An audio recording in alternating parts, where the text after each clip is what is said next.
Ready? Yeah. This morning we're in Khan El Khalili soup in Cairo. Khan El Khalili, the old souk in Cairo, is an Escher sketch of tiny shops selling all sorts of stuff a tourist might want. Statues and rugs and antique jugs and all that. It's not quite as big as I originally thought, and the real photogenic area where all the creepy influencers stand around to get their model shots done is tiny. But I think it's the best souk of the lot. You wouldn't say it's a laid-back place, but compared to the souks in Aswan and Luxor, it sort of is. Sure, people ask you into their shops, but Khan El Khalili gets enough visitors that it doesn't feel super hassly. There are a bunch of spice shops that are useless for Australians unless you want a cavity search, and some really good food options around the perimeter. We're just having a bit of a local lunch. There's a bit of mix here, a bit of eggplants, some beans, veggies, some chips, and yeah, it's pretty good. Let's get stuck in.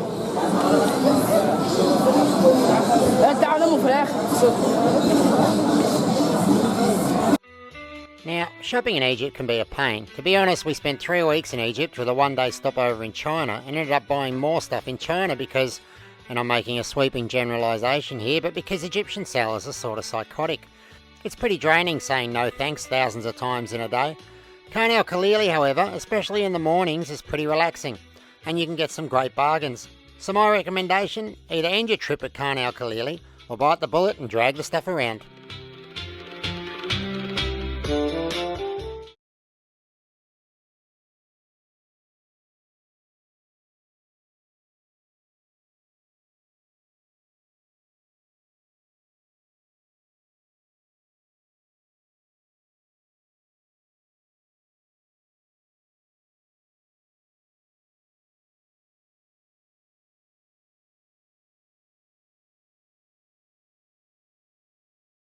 Wait!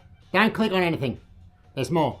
I've got a couple of tips for people travelling to Egypt. Some stuff that would have been useful to know before going. Firstly though, let's talk about the Egyptian people. The Egyptian people are really nice.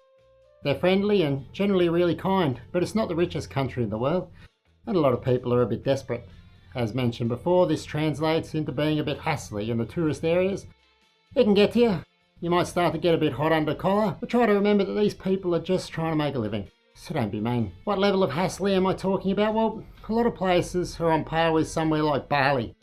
People will try to get you in their shops with the promise of a morning price and that sort of thing, but they give up when you walk away. Other places, however, are a bit next level. We found the area around the souk in Luxor could be pretty full on. It can feel like you can't get a moment's peace as sellers and horse and carriage drivers are calling out to you from all the directions and following you as you walk up the street. If you're trying to have a conversation with someone, it can seem really rude and super annoying. Learn some Arabic terms to deflect this sort of attention. It probably won't work, but it does create a funny situation where Egyptians are selling to you in English and you're saying no to them in Arabic. We'd heard a lot about bakshish or tipping, and it does exist, though not as much as we'd heard before going. I don't think anyone hit us up until like day 5. When they do, it can be baffling. We had this little kid ask if I knew what ruin I was looking at, so I read the sign in front of us describing the ruin. He then asked me for bakshish for his help. Absolutely baffling. Basically, don't ask for or accept any sort of help from anyone, and you'll find it's not that hard to avoid it. Taxis. When you fly in, you'll need a taxi. Normal taxis are expensive, but Ubers are cheap. I'm sure you've heard or read this already, but it's not quite as straightforward as it sounds. The bottom tier Uber drivers will generally try to hit you up for about 4 times the price quoted in the app. Sometimes they'll message this before they get to you, but other times they only tell you as you're putting your bags in the back of the car, so you need to check. You could end up cancelling a bunch of angry drivers, all the while being hassled by taxi drivers and random guys with cars who want to give you a lift. The thing that worked to avoid this was using only UberX drivers.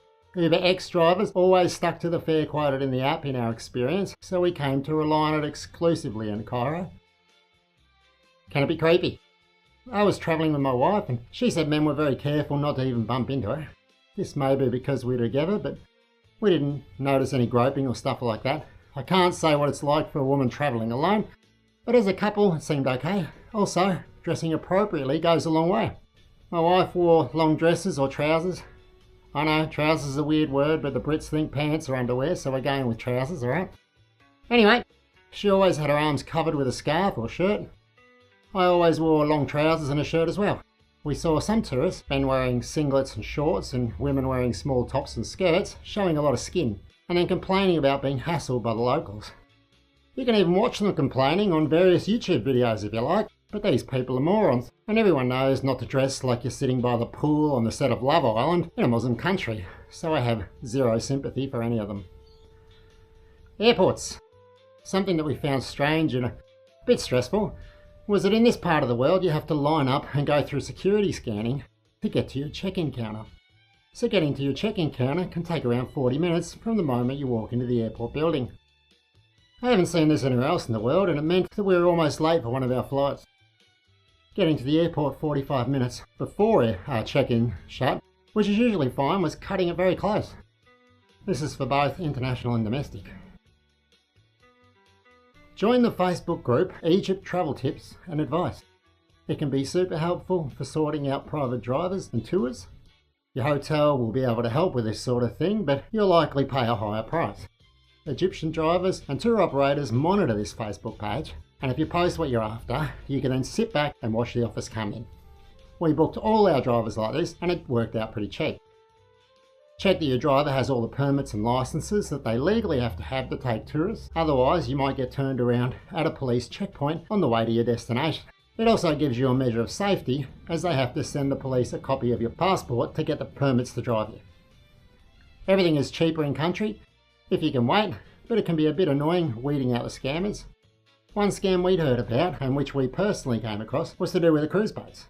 Men on the street will claim to represent the cruise boats and try to sell you a cruise. They may even go so far as to show you onto a boat and into a room. This makes it seem legit, and it sounds like a bargain, and maybe some of them are real, but some of them are scammers. Many of them work with people working on the boats.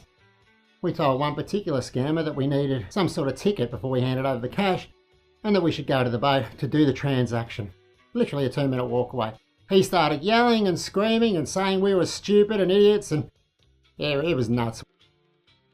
Water prices in the shops, like for drinking, vary depending on how much people think they can rip you off because you're a foreigner, but you can barter for a normal enough price. Basically in 2025, a big bottle should cost around 10 Egyptian pounds, and a small bottle should cost around 5, but we heard everything from 20 to 150.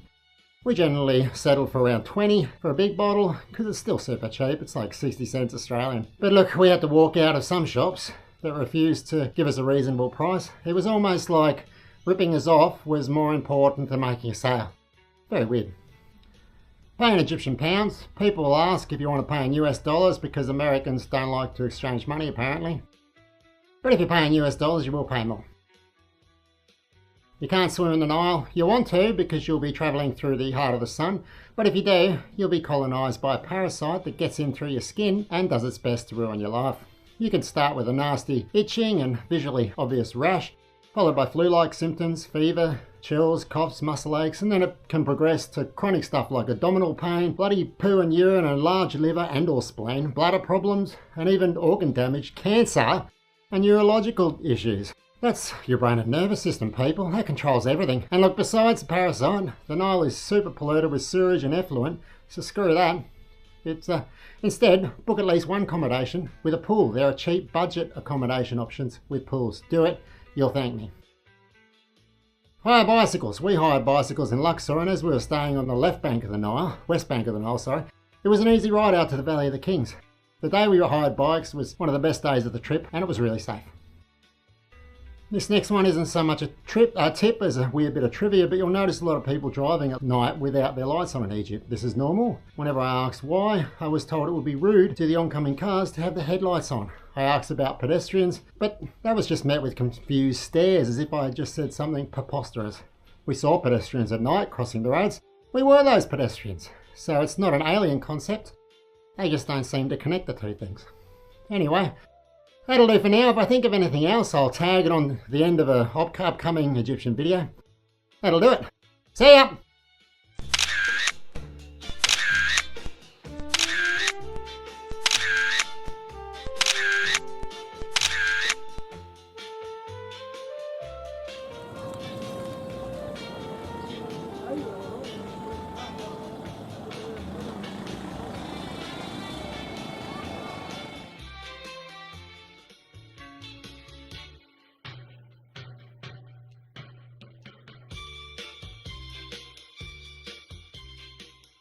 Please like and subscribe and check out some of our other videos. Ciao!